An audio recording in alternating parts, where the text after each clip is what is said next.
wai yaushe za ka kowa ba da kai. Ai ka bari kawai masa har so nake ka gane na gana dawo gida ina hutu. Ka gane ko dan iya cire din nan ka gane shi yasa wallahi masa. Ni ko oga wallahi ba na son tafiyar nan ta saboda in ba ka ban ba ka jin daɗi.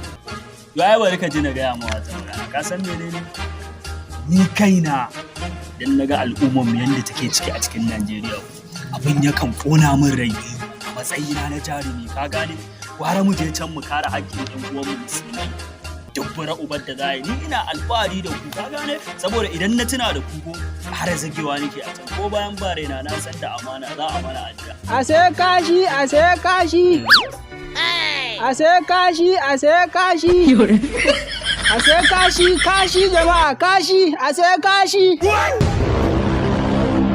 a sai kashi a sai kashi wancan amma mahaukaci ne yaushe aka fara sai da kashi a Najeriya ne kashi jama'a kashi dalla ku shako mana shi mu ji daga bakin shi dalla shaf shaf kafin ya kai me kai yaka in ka to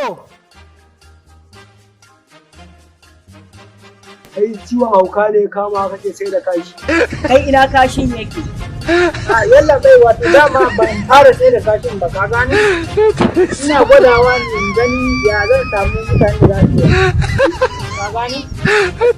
Ina da son fara sana'a kashin. Mu za ka zo ka yi da hauka.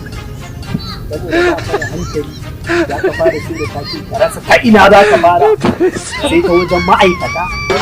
Ni da muke shiga cikin daji don mu kare haƙƙin amma ka zo kare na hu da san suwa a zaune a nan za ka zo kana mana wasa a daidai wajen ma'aikata mu